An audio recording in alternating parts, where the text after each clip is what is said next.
Yeah, it's great being driver of the wacky racer, but it has its downside. How about this free ride day? Are you ready? I guess so. Hey, man, what are you anyway?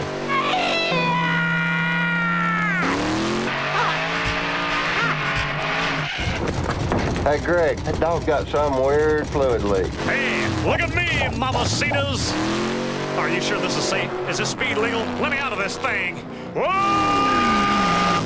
Oh, mama. I would have definitely put in more solid fuel rocket propulsion with nuclear transmitters and electron-induced injection systems. What you have here is so... Look at all the pretty I'm surprised you even need a lot. Yeah, I guess they are kind of pretty, especially this one. Turret. Car has gone all the way over, and there has been an injury in the Lund grandstand. The hood off number 28 flew up over the fence and is gone into the grandstand. And they are now taking a spectator out of that area. We'll update you on that story as we get more information. Wallace spins down in the corner.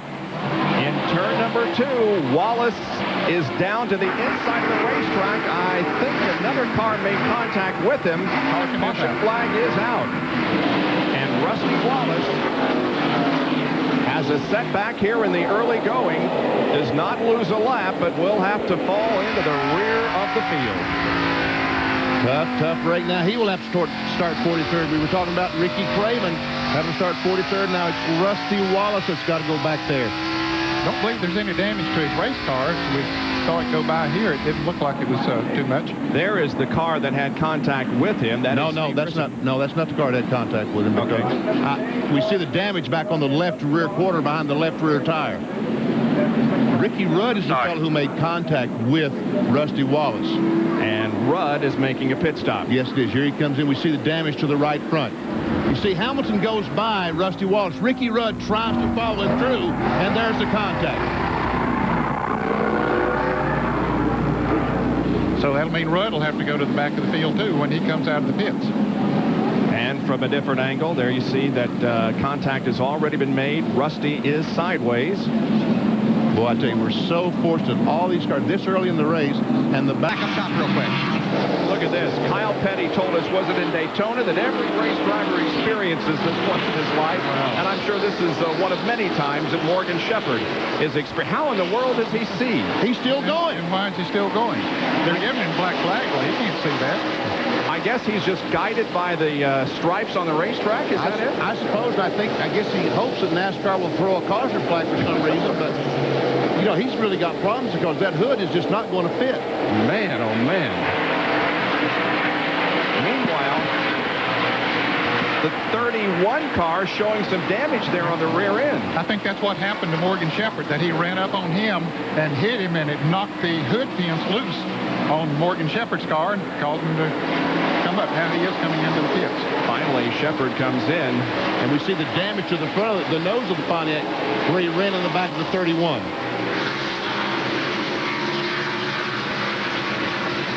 And he hit the spot exactly. Now watch this.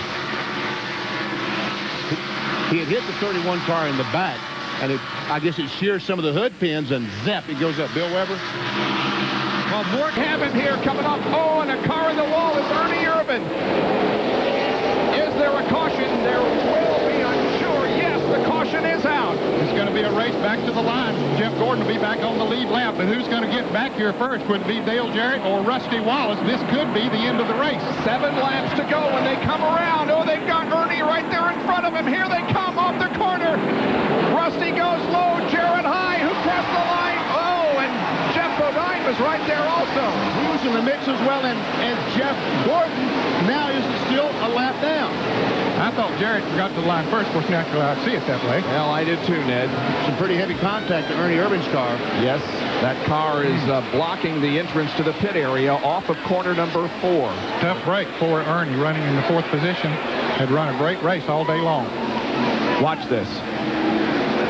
Now, Jeff Gordon comes up there, sees Ernie. He slows dramatically.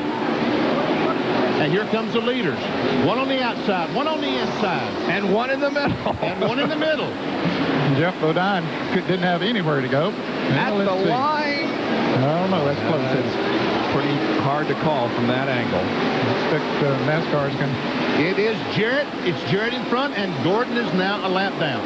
How about that? 4 cars coming down the line side by side. And only 6 laps remain. 5.5 laps remain. Ernie Irvan's car will be gotten off the racetrack just as quickly as humanly possible by the track officials here. We'll be right back to see what happens in the... And a crash up in corner number 3 as Chad Little hits the wall, but the car keeps going, and he's going to be able to cross the line. Well, it's the first win for Rusty since Bristol last year. Here's Bill from the Miller Light Crew. Well, there perhaps is the aftermath of what happened up in corner number 3 last lap as Robbie Gordon and Chad Little exchanged. Trouble, turn 2. Trouble, big trouble. Right. Uh-oh. The 61, 45, and 89 are involved.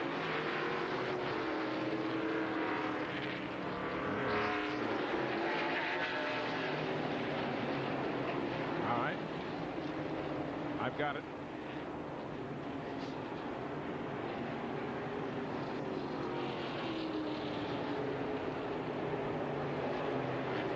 Water 240.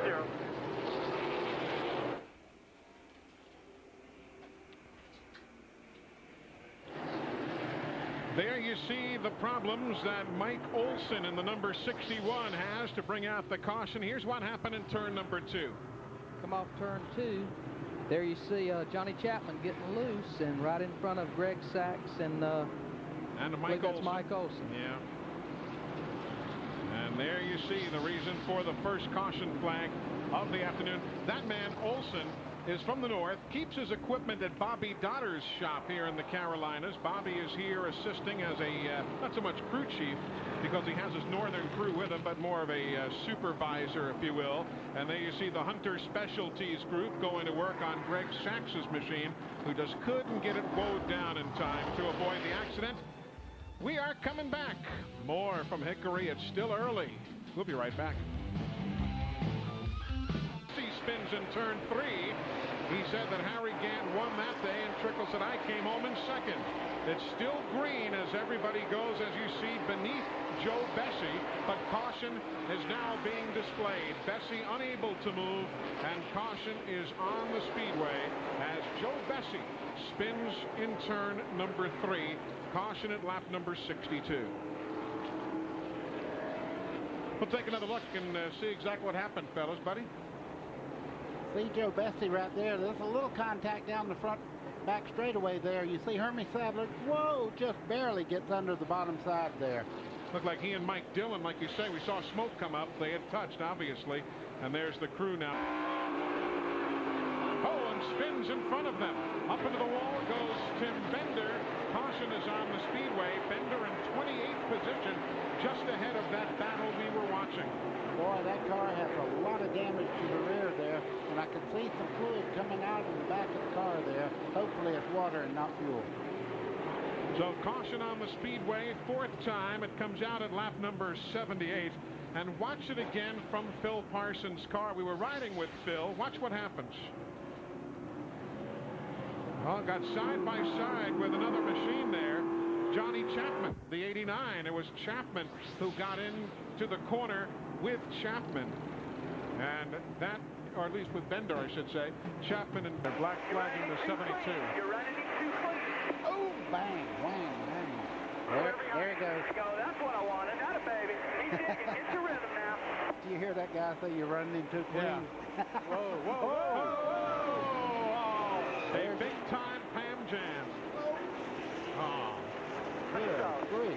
Well, can we show the whole last lap even?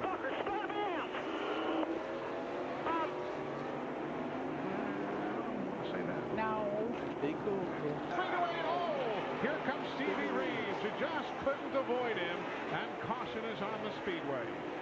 Oh, Stevie you could just tell. You could almost put yourself in the seat and say, which way should I go? There's not a lot of choices coming off 4 here, and it's just a lot of damage to that Tim Steele car right there. You know, people don't realize, just watching on TV, from the center of the corner to the straightaway is just hundreds of seconds. So, I mean, you're in it if you see it almost. Lap 134, caution on the speedway, and a good bit of damage on the James Finch-owned number 4. We're coming back. More from Hickory. Oh, up goes Jason Jarrett. Jason the Jet Jarrett goes high into the corner. No caution, not at all. He was running in 17th spot, Jarrett was. No, he's going into the wall again in turn 1 as he can't steer the automobile now. I think he got into the wall so hard that it rubbed into the tire and blew the right front tire out, and he went right into the wall at the end of the front straightaway. Caution is on the speedway. Jason Jarrett, third-generation driver, the son of Dale, the grandson of Ned, brings out the caution here at the Hickory Motor Speedway. We're coming back as the NASCAR Busch Series. Turn number 1. 3 cars, 4 cars get together, and caution is on the speedway. There you see Kevin LePage again. We had Shane Hall involved there. Total of 4 cars getting a piece of that incident. You can see the 88 car there, Kevin LePage. The water is just pouring out, overflow on that car. He's running very hot.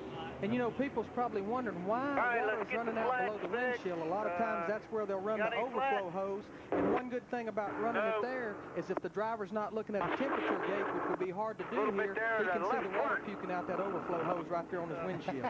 Nicely put. Can't change tires, Ricky.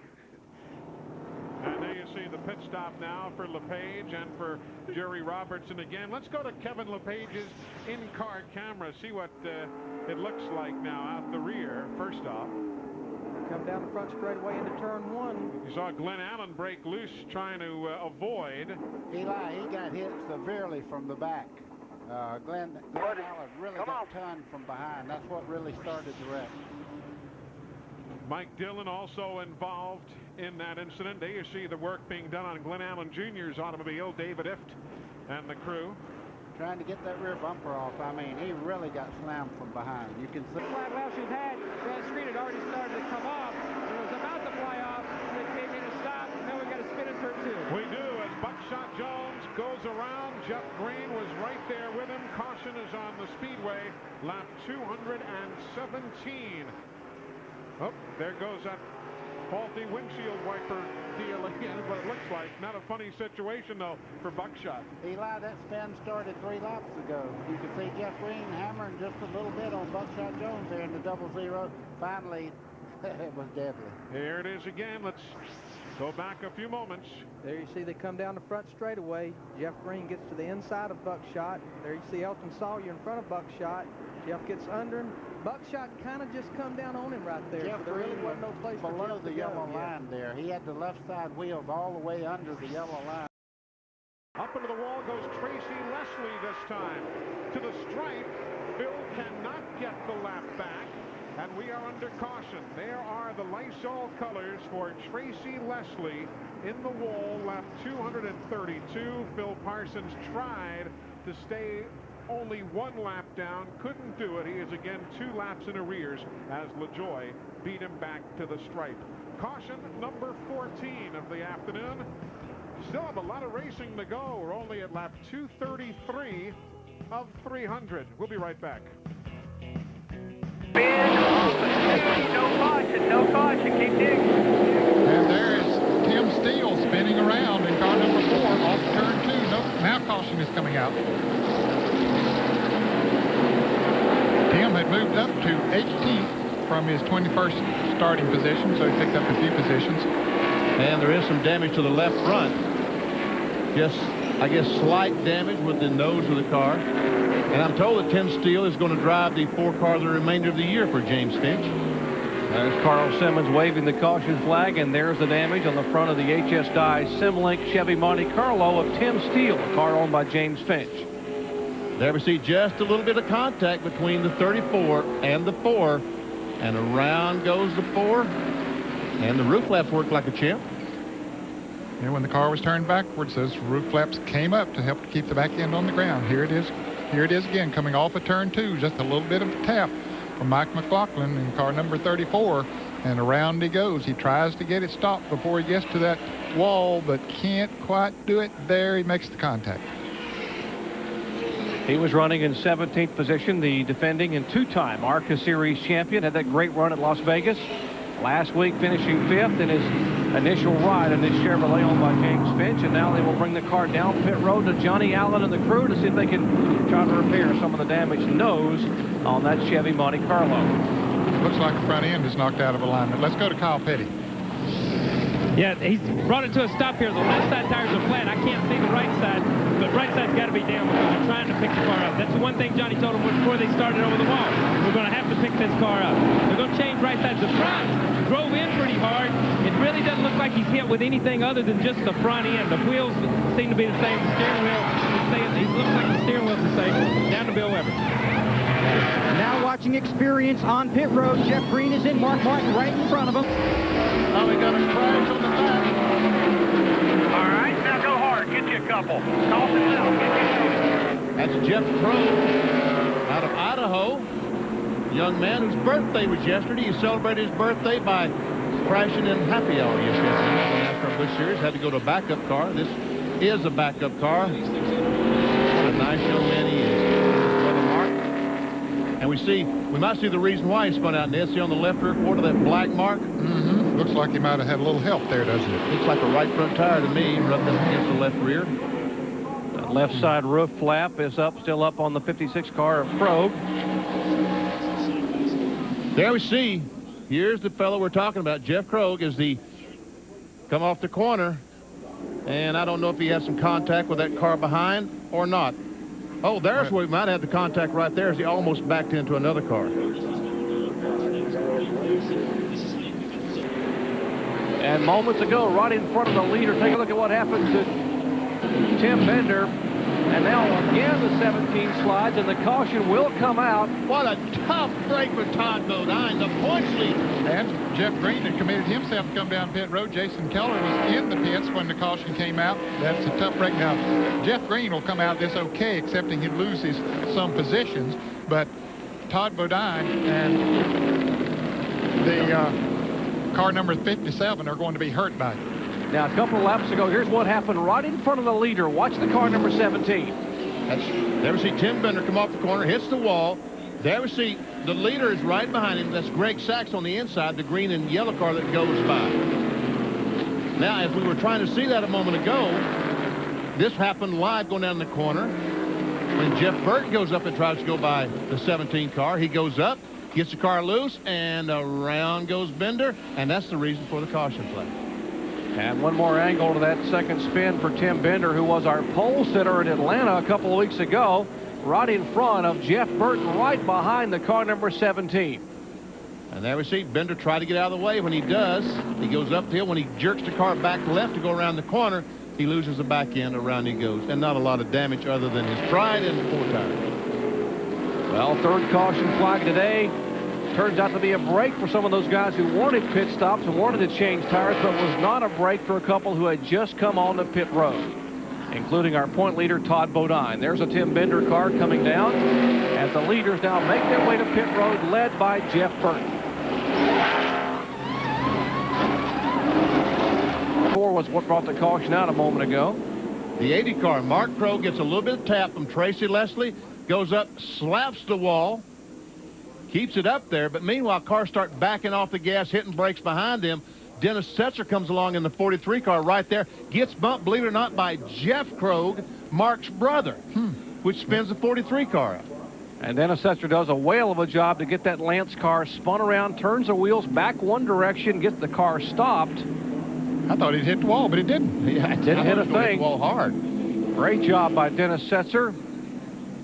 Now from Stevie Reeves' in-car camera.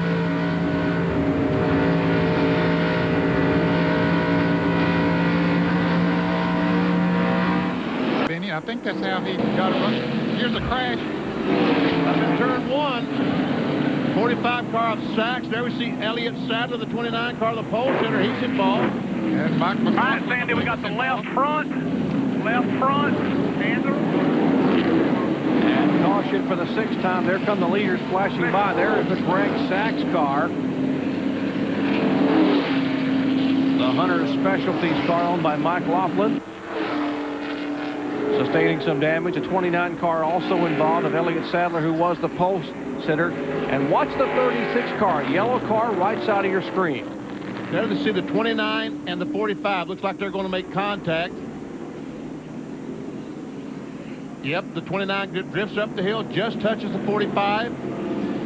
Mike McLaughlin had nowhere to go in the car number 34 and right into him, where Todd Bodine was able to cut left, go under him, and motor on by. Ernie Sadler and Todd Bodine in the 1 and 36 cars. It's a prime example of sometimes you want to be as close to the wreck as you can possibly be without being involved in it. That way you can pick and choose where you want to go. There's the guy who was the unfortunate one in that incident. That was, as you said, Ned, he had nowhere to go. Mike McLaughlin's Royal Oak crew now going to work down there right in front of Ray Dunlap. Well, guys, the damage is all in the front end. You see the crew members jumping up on the hood to try to get it done. It doesn't appear that it's hurt the motor a great deal, but they're going to take the Royal Oak charcoal car behind the wall to work on it. We see the water on the pit road there, Ray. He has broken the radiator in the car, so that's why they got to take it behind pit wall. There's Elliott Sadler, who was our pole sitter. Remember, those cars were on the lead lap, so by virtue of their getting involved in an incident, that puts Todd Bodine just that much closer. There are the cars involved: Elliott Sadler, Mike McLaughlin, and Greg Sachs, the 3 that were involved in bringing out the 6th caution flag today. All 3 lead lap cars. let me know about the pace car. Up in 13th spot. Going into 3. Going into Under 3. caution at Darlington Raceway. Back with more of the NASCAR Busch Grand Nationals. And Phil Parsons is being shown as our leader. We'll be right back.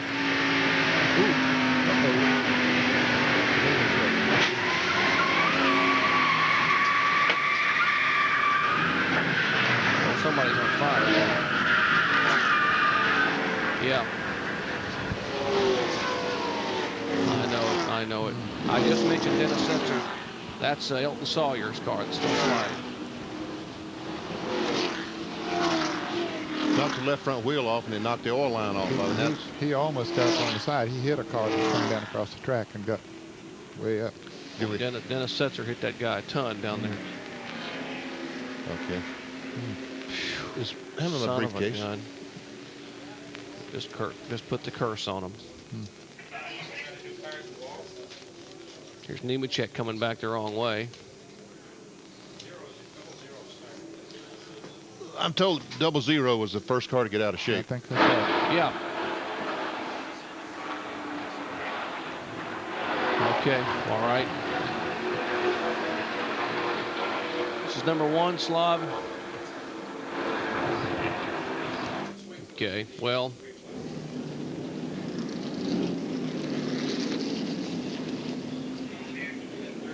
Back at Talladega, those of you expecting to see tennis, it will follow us in its entirety at the conclusion of this Busch Series event. We're talking about the 43 car of Dennis Setzer a moment ago, making a great run toward the front. Well, that has now gone away. We're under caution for the first time here on lap number 10, and he was not the only car involved. Take a look. They come through the tri-oval here at the Talladega Superspeedway, and you see the 00 of Buckshot Jones. Hit from behind, gets down into Joe Nemechek, the pole sitter, and they go spinning. And then there's Elton Sawyer hitting the Buckshot Jones car, and Elton's car gets up off the ground, then catches on fire as it goes out through there. You see the tire jumping along? That is Elton Sawyer's left front tire. He hit so hard, he literally sheared the left front off his car, and now he's broken an oil line, and that's the fire that we see is oil on the exhaust system. He's heading for the grass, trying to find some water to put that out. Another angle. From behind. There we see the 00 car go down, and there's Nemechek, no place to go. Bam, heavy contact. Now cars with no place to go. The 34 car goes to the outside trying to dodge, but he gets turned right in front of the 43 car. Heavy contact.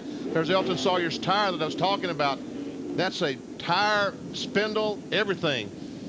Thing probably weighs 125 pounds as it goes bouncing down the racetrack. So it looks like Buckshot Jones may have gotten a little bump from behind in the tri-oval as the crews now watch. Here is from the Nemechek pit. There's Martha watching. No fear like that of a mother or father watching their son at contact at Talladega. And he was just an innocent victim there of someone else's mistake. Right in front of the Joe Nemechek car, the 00 gets turned. Now we see the 34 car, boom, heavy contact. There, Elton Sawyer almost goes flipping. Now here comes the tire that I was talking about. And now we see the oil getting on the exhaust and the fire starting.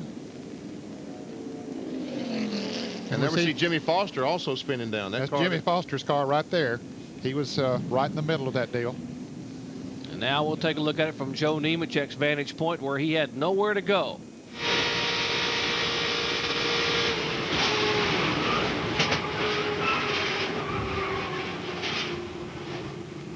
Folks, you were just riding at 190 miles per hour when you went sideways. Kyle Petty's car spinning backwards there. There's what's left of that wheel assembly. Buckshot. We got trouble, Ken. Turn 4. Big trouble in turn 4. 2 in the wall. Spinning, sliding.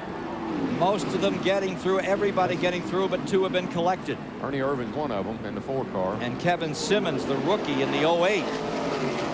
I think they got in that Charlotte Triangle, Ken. That's what the guys have been talking about. It's there's a spot in the track there that seems to be really turning the cars around. 38 car got in the wall, too. This sounds like something you made up. It's like happy hour. Well, everybody was complaining about the track. I said, God, sounds like the Bermuda Triangle. Their gauges get all out of whack and they get disoriented. It happened to my brother, so I know it can happen to anybody. He just flat lost it. I know it. Off turn 4. I asked him and he said, well, I'd like to tell you Ernie hit me, but he didn't. Anyway, he was leading, as you saw in that footage just a little while ago, and it put him out and he did not qualify. See the 38 running slowly, bottom of the racetrack. Elton Sawyer's car may have got caught up as well. We'll be back with more. Just underway here. 4 laps complete. Grand National Racing at Charlotte this Memorial Weekend. Promotional fees and considerations have been paid by Track Gear Racing Apparel, Channel Lock, and by Lance. Back here under caution at the end of lap 4, we had a 3-car jam session. A couple others got caught up trying to do some avoidance out here. And let's take a look at what happened in turn 3. Yeah, my best guess is that something happened in front of these 2 cars right here because you see the smoke here in the second trailer back, and Ernie is spun further up in front of him. So I believe a couple of cars got together in front of these guys. They tried to check up and run over each other is what happened. Elton Sawyer was a provisional starter in 31st out of Chesapeake, Virginia. He gets nailed into the wall. Spinning down the track in front of this is Ernie Irvan, who had started well back. And landing on the inside was the rookie out of Narrows, Virginia in the 08. The blue and white car landing on the bottom of the track was Kevin Simmons. There you see the 4. Ernie Irvan is driving, parked up in the center of the track. We've got another angle still. Yeah, this is same 08 car. That's Kevin Simmons and of course Elton Sawyer. And Elton really is he's going to be the one that's going to come out on the losing end of all this deal because he got hard in the wall with the right side. Mike Dillon's number 72 is battered on the right rear side too. So here's the 08. Simmons in for some work. We've not seen him that much. He was up at Dover and came out with a DNF. Now there's Ernie Irvan's car coming out, looking a little beat up on the rear. Hard in turn 4, and he is behind the wall. They're taking a look at that car. McLaughlin got his second win in his Grand National career. See what happened to him, then we'll tell you about turn 2. He was all alone. I don't think he got any help from anybody. He just got in a turn, and the back end came around on him, and up into the wall he went. Here's where he really lucked out, though, because cars are coming from all directions. And you can see he hit pretty hard on the left side. We hate it. Somebody comes up on the inside. Now let's take a look at the other one. That's Jimmy Foster down there, number 11. He gets it around. Boy, he did. He backed it in there heavy. You can see the roof flaps are open and the deck lid is pushed up over the back windows. So he made heavy contact. You know, that could have been from somebody slowing down because of the caution flag. So there you see McLaughlin, Magic Shoes, former modified champion. Now it's just a little tight. Oh, we've got 2 on the wall. A bit, maybe with air pressure or track bar adjustment. None of that was in real good shape. Fidois has crashed in the wall, and Fishline went with him. Tim Fidois, the number 33, was running in 21st position. Ready. All right, bud. That's part of one of those super teams with Randy LaJoy. Sorry, guys. 4 of those big teams in there, and there's the 70 that's come to rest. Fishline was up there, Ken. I had been watching him, and he was in the outside lane, but he was holding guys up just a little bit, and I think they may have gotten impatient. Could hear Tim Fedewa talking to his crew saying, sorry, guys, here's what happened. Yeah, Fishline didn't cause that. He was on the outside all right, but looked like Fedewa got into him as they got down there toward turn 1. Tried to widen out. Yeah, he was trying to get that a little better. Yeah, he was trying to get the good angle into turn 1 there. He was faster than Fishline, but he just didn't have the position. Lap 41 on your chart. Lap 41 is when this caution comes out, which is the third of the day. Third caution and 2-car incident in this one. How many laps under caution so far? Up to 11. This is the 13th as they come around. Crash down in turn 4. I think it's Bessey that has gone head on into the wall. Yeah, it's Joe Bessey. He got snapped up and away he went. And there's getting hit again. Oh no, that's Kyle Petty's number 49 that just laced into him. And Mike Wallace's number 7 took a lot of abuse. But it's Joe Bessey, the driver out of the Pine Tree State of Maine, whose car rests out here just at the entrance of pit road, who took a savage hit straight into the wall, wide open and over, and you can see him moving some on the steering wheel. But there's nothing left of that number 6 of Joe Bessey. Yeah, and Kyle Petty was coming around there, and I don't know if his spotter didn't tell him or what, but he was racing back to the caution. That's what a bunch of those guys were doing, trying to get a lap back, and boy, Bessey was right in the line of fire. Kyle's out. He's okay. Right front of his car. That's gone. He's done for the day. The 35-year-old Bessey out of Scarborough, Maine, took a savage hit straight into the wall. He went up there with the 7 car of Mike Wallace, then careened back down the track and got hit by Petty's car. Looks like he's out, walking over toward the ambulance. There's the 6 car. He just loses the back end in that place there on the track that's so treacherous, and he and Mike Wallace get together. They're spinning around. Cars are going to come through here. The leaders are just behind this group of cars right here, so they're slowing down. What you're going to see now is you're going to see some cars come flying by here trying to get a lap back. Here comes, they slowed here. There they go right there. The car's trying to get a lap back. Here comes Kyle Petty, and he was trying to do the same thing, and he took the wrong line. Here's the tail end of this incident that happens at lap 78. Here's your leaders all up here on the racetrack, and here comes Kyle and some of them around trying to get a lap back, and boy. Tight shot now of this incident up here in the 4th corner. He's just sitting there all of a sudden. Oh my goodness, it's a good thing that was in the left front wheel and it wasn't any further back, because coming down out of turn 4, spinning around, it is Jeff Fuller, and I think Jason Keller's in it as well. Caution's waving. Caution is waving. Yellow is out. This is at lap 121. Start finish line. Jason Keller caught, and Jeff Fuller up against the wall. I don't think Keller I don't believe he got much damage, if any, but certainly Fuller did. 47 Fuller was 14th when he crashed. Go through tires, just tighten this thing. And 57 Keller was back in 16th. Here's Jeff Fuller clambering out, and here's what happened. It looks like he may have gotten tapped from the rear. I'm not sure. We'll see here. It looks like Hermie Sadler is right up on the back of him. And, oh, no, he starts the back end just starts coming around. Took the air off him. Yeah, it did. And the car just starts that left-right movement as you can do. Boy, what a flash fire that was. What went up there? That's probably broken oil line or the fuel line, and just flashed on the headers. And I know it looks like Hermie got into him, but he didn't. It just, the car got loose off that corner. Keller spun just out of sheer reacting to what happened. And I think that he may have started to decelerate and got tagged in the tail. Keller? Yeah. He could have. And I think it was Buckshot that may have caught a piece of him, and there was nothing Buckshot could do. He was committed to the inside as much as Keller was. Yeah. Oh, that's a hard blow for the number 47 team of Jeff Fuller. Yeah, you know, he was in the infield care center this morning. I was by there, and he was taking some fluids. He wasn't feeling well, and he's got trouble in turn 1. They're racing back to the line. A hard crash into the first turn. Shane Hall. Meanwhile, they race it back to the stripe. Shane Hall drops to the bottom of the racetrack. LePage trying to make his way through. He lets up, And it's going to be Mark Martin to come across third. Into fourth will go Jeff Burton. Kevin LePage will be fifth. And Shane Hall collects the first turn concrete at lap 133.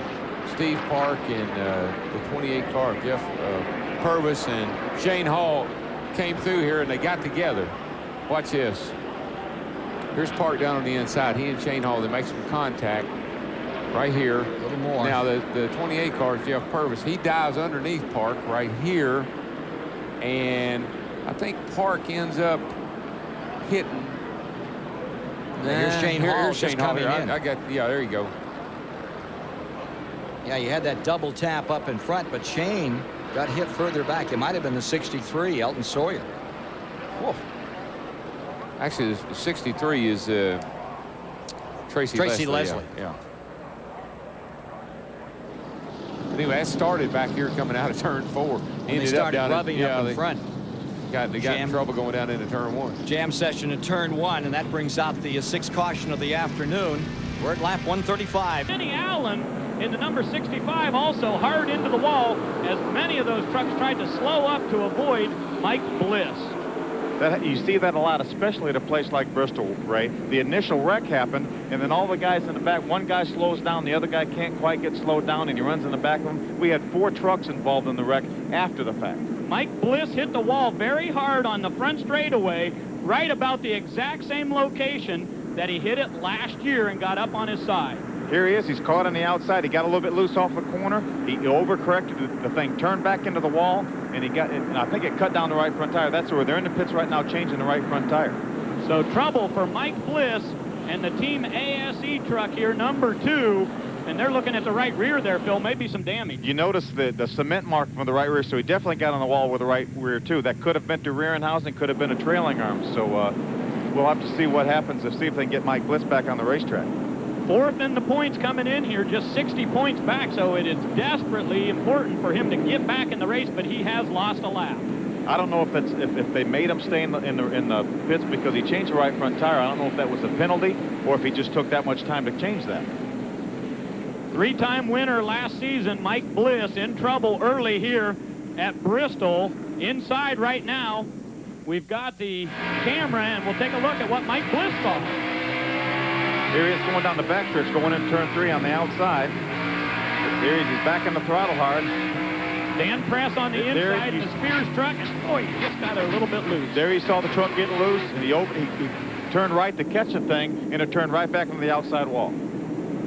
So Mike Bliss brings out the first caution here at Bristol Motor Speedway. He's had trouble. We got trouble on the backstretch. A couple of cars trucks, I should say. Doug George in the number 12 car has made contact with the inside wall. And also Tony Roper, I believe. Boy, he really hit it hard. Boy, he sure did. I tell you, he's in the Power Rangers truck. He needs a little bit of, I tell you, that was a tough break for Doug George. Now his truck's on fire. You can see right now he's stunned, but at least he's on the inside. The emergency crew is already there. There, on top of that, to get the fire out of the number 12 truck, Doug George needs to get out of the cockpit. You're right, he hit the wall pretty hard. I think it shook him up. He hit real hard. You could tell he was shaken up. So things can happen in a hurry here at Bristol Motor Speedway, and we have seen that definitely be the case. The fire continuing underneath the engine compartment of the number 12. Safety crews on the scene there, and Doug George is out of the truck. Randy Renfro was also involved in the 41 truck.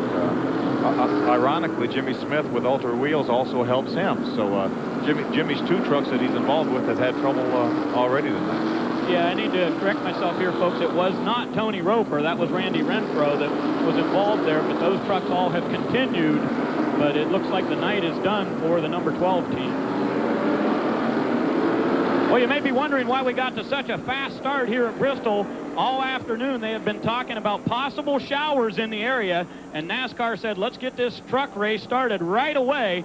Make sure we get past the halfway point here. It looks pretty clear over top of Thunder Valley right now. It's a beautiful night for racing here. It's cooled off. It was extremely hot during the day. Let's look at this. We've got the tail end of this crash. There you see Doug George is already in the wall. Here comes Randy Renfro. He just spun in just a little, maybe some minor damage, but you can tell that Doug George is stunned right now because he looks like he never put his foot on the brake. He hit it so hard that it knocked the windshield out of the truck, so that's the kind of impact, and drove the left front tire all the way in. Truck, and Boris said is now in a battle. Oh, in trouble on the back straightaway. Two trucks, one of them is the 52. The Lance Norrick NHL truck is involved with that. Kenny Schrader's truck, driven by Toby Butler, the Purolator Filters truck, both of those cars with serious damage at the end of the back straightaway. Pretty significant contact with the inside wall there with Toby Butler's truck. You can't hardly see Lance Norrick's to see how much damage he has. Let's look and see what happened. Just jumbled up almost 4 wide here. Right in the middle, it looks like, no, right at the back of that pack, looks like probably, maybe, it looked like maybe Chuck Bound got in the back of Toby Butler, who in turn got in the back of Lance Norrick, and around they went. The problem with these straightaways here, Ray, they're banked 16 degrees. They're self-cleaning. If something happens, you come on the back straightaway. A couple of trucks sliding there. The number 75 of Dan Press also involved. Curtis Markham also spun. He's down at the very end of pit wall towards turn 3. It's one of those things. Tammy Joe was trying to get around the lap truck and had a little contact there, it looked like. Boomer Esiason's Heroes, the sponsor on the 32 truck tonight, the Active Racing. Let's take a look at exactly what happened coming down the back straightaway. Here you see Kelly Denton. Tammy Joe's trying to get by Lance Norrick. Doesn't go around the outside. Kelly Denton expected her to. Got in the back of it a little bit. Looked like Dan Press might have got hit in the back and turned him around into the inside wall. I'm sure the same thing happened to Curtis Markham. There he is. Curtis just went out of the screen sideways and got down to the inside wall with a little bit of contact. The fourth caution of the night here in the Load Handler 200, but these trucks, you're right. Again, Bliss starting to go backwards. Taking a look at Michael Dockenaro in contact. Mike Bliss goes to the wall. Hard impact after he made contact, and Bob Keselowski comes through with nowhere to go and slams in to the left front of Mike Bliss. Terrible, terrible break for Bob Keselowski, and then also Mike Bliss. Looked like the 18, Mike Bliss's truck's on fire. Seems like every time we've had an accident, there's been a fire. Looks like it's still burning. Mike Bliss is trying to get back to the pits. Bob Keselowski was in a pack of 3 trucks racing side by side, and he had nowhere to go. Now Bliss has climbed out of the Team ASE truck, and he is okay, but the truck absolutely is smashed. Looked like the 18 truck of Michael Docken was trying to get by Bliss, trying to get by on the inside. Mike didn't know he was there, came down. Michael Docken had already committed. There's some serious damage, and also a fire on Bob Keselowski's truck. Here we go again. Here's Michael Docken in the 18 truck on the inside. He's trying to follow Rich Bickle by, and look, he's right on the bottom of the racetrack. Mike Bliss comes down, didn't know he was there, and around he goes into the wall. Then the trouble starts. A nice job by Brian Reffner to miss him. Here's another angle. So you see Michael Docken. He's already up to his rear tire, almost up to his door. Backs out of the throttle. Mike comes down, just doesn't give him quite enough room. The Dana-sponsored number 18 of Michael Docken got away from the trouble, though, but as Mike Bliss sat in the middle of the racetrack, here comes Bob Keselowski in a pack of 3 trucks, nowhere to go. Gets pushed in there a little bit by Stacy Compton in the Valvoline truck, and a lot of damage on the Mopar Performance Dodge, the number 29 of Keselowski. The yellow flag has been waving quite a bit tonight. We're under caution because of the number 41 truck. That's Randy Renfro. Now, Randy was in danger of going a lap down, and he was racing along with Stacy Compton. Here's what happened. We'll go back to this. Coming off turn 2, the 2 white trucks right there. Randy Renfro in the 41. Stacy Compton just got back in the back just a little bit. He keeps in the throttle to get the truck out of the way, but unfortunately, as we talked earlier, the inside wall is right there. The banks are self-cleaning, and he hit a pretty good lick. And right there goes Ron Hornaday, the leader in the Napa truck, so that's how close, and these guys were really battling for position, and Butch Miller went to the outside, avoided that accident, but Randy Renfro with pretty good contact on that backstretch wall. Back at Bristol, Ron Hornaday, the leader in the Napa Brakes truck, under caution for the 7th time, and look at the Dana Dodge for Michael Docken. Contact hard on the right front as he hit the backstretch wall. and here's what happened. Coming off of turn 2, Rick Crawford on the inside just got in the back of him, just like we've seen several times tonight, and around he went. Again, the bank of the straightaway, self-cleaning, into the inside wall he comes. Almost all the accidents, Phil, that we've seen this weekend have been in the center of the straightaway. Very odd. Larry Rice is down in the pits with Michael Dokken. Well, they've taken up. They've jacked the right side of the truck up. They're going to change the 2 right side tires. They're going to take the hood completely off. It was bent so bad that there was no sense trying to get it pounded back down on. Now they're having trouble getting it off. So they're going to lose a couple of laps here while they're trying to get some metal parts out. They're going to take some big cutters out there and just cut it loose because they can't get it completely off. They got the cutters in there. They've got the right side changed, but this is going to be a very, very costly long pit stop. They're still working on the right front fender, trying to get away from all of the tires so that it won't be rubbing once they get the car back, the truck back down. But this is going to be a very costly and long pit stop. Back up to you guys. Well, Michael Dokken finished 3rd at Evergreen. This field slides sideways after making contact with the inside wall. Number 55 has cracked. Looked like, I think he hit the outside wall coming off the corner and then slid down the racetrack. Let's take a look at what happened. Barfield and Ron Gloy's number 55. Here's our speed shot on the front straightaway. Now Barfield's about the 8th truck back there, and oh boy, you're right. Right front tire apparently let go, and he hit the wall coming out of turn 4 very hard. Undoubtedly ran over something, cut the tire down and hit the wall extremely hard. The truck jumped up in the air, which they frequently do here at Bristol, but you know, hopefully Ron's okay. He did not get in the inside wall, so he didn't get a hit. Number 9, Greg Marlowe from Troutman, North Carolina, spins, and Tammy Jo Kirk has made contact on the front stretch, and that will bring out the yellow. You see the Jeff Bodine, number 7, sitting there, and that was the reason for our 9th caution of the night here at Bristol. Well, we had a record number of cautions in the Winston Cup race here in the spring. It appears we may be approaching that again tonight, as things are pretty wild on this half-mile racetrack here at Bristol. I'll tell you, action happens all around the racetrack. You look one place and take a look at what happened there. There's the tail end. There's the car that spun initially over there off the corner. The 9 truck, and there's Tammy Jo that spun. She may have went down on the apron to dodge that car or that truck, and got her inside tires on the asphalt. And you don't get as much grip on the asphalt because, number 1, it's flatter than the banked racetrack. So that's probably what happened to Tammy Jo. So we've got a crash involving Boris Said and Jack Sprague over in turn number 2 as they were trying to come through the field, and so far no yellow. The 44 truck gets it right, but he's right in front of the leaders, and Boris Said is now a lap down. And Lance Norick has crashed. Another truck's crashing. Kenny Irwin is involved over in turn number 4 as he slams into the wall on the outside. An unbelievable turn of events as evidently oil down on the racetrack and a major pileup here at Bristol. I think Lance Norick blew an engine going in turn 3 down here. And the leaders came through here. Ron Hornaday went real high, almost spun out, and then Kenny Irwin came in there and spun around and ran into Terry Cook, who had initially spun, I think, in the oil. Unbelievable. Terry Cook from Sandusky, Ohio, having a good run tonight in the PBA truck, and boy, what a terrible break for the Ray Bestis team and Kenny Irwin. He is okay. He has just now put the window net down. Terry Cook out of his truck, and he is okay walking around. But a tough break for both of those drivers who were performing so well. Take a look at just exactly what happened. This is over in turn 4. Now, Boris Said in the 44 truck has spun. You see Jack Sprague is down here on the inside, but he gets it right and starts to go. Now, there is no caution on the racetrack at this point.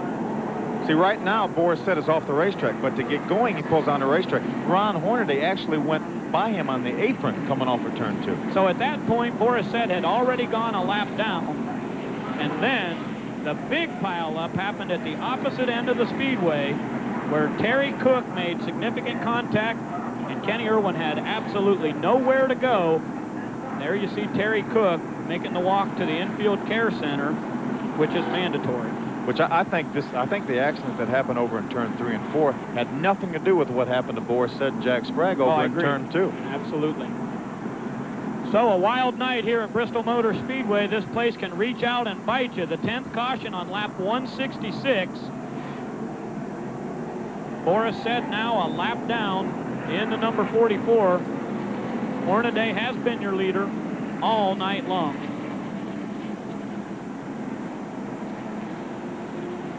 Let's go back to the number 16 truck's in-truck camera. Now, this is looking out the back of Hornaday. This is going down the front stretch. Now, right in front of them, Jack Sprague and Boris Said have spun. Now, you watch Ron Hornaday turn left, go across the apron. You see Kenny Irvan on that right behind him. Now, look at Hornaday. He's loose. He's up high. Kenny Irvan spins an oil, hits the outside wall, and then hits the other car that has already spun, the 88 car, or 88 truck. Truck. This is truck racing. But it was obviously there was oil down on the racetrack because Ron Hornaday almost spun, and then Kenny Irvan came in there and spun. And the 88 truck was already in the wall. New XP Racers Daytona 500. It's huge. XP Racers Daytona 500. Hot Wheels with a motor inside. XP Racers got a motor inside. A real racetrack. Wide so you can pass. No lane so you can crash. XP Racers Daytona 500. With real pit stops to make your car go fast. Power through the banked curves for a big win. Daytona 500. New Daytona 500 track set includes two XP Racers batteries sold separately.